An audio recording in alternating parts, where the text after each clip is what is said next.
അമ്പലപ്പുഴി ഉണ്ണിക്കണ്ണനോടു നീ എന്തു പരിഭവം മെല്ലയോതി വന്നുവോ?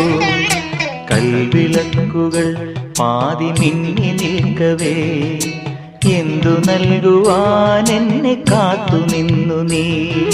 തൃപ്രസാദവും മൗന ചുംബനങ്ങളും പങ്കുവയ്ക്കുവാനോടി വന്നതാണു ഞാൻ.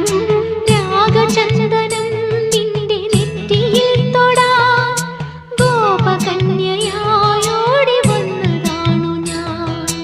അമ്പലപ്പുഴി ഉണ്ണിക്കണ്ണനോടു നീ എന്തു പരിഭവം മെല്ലയോ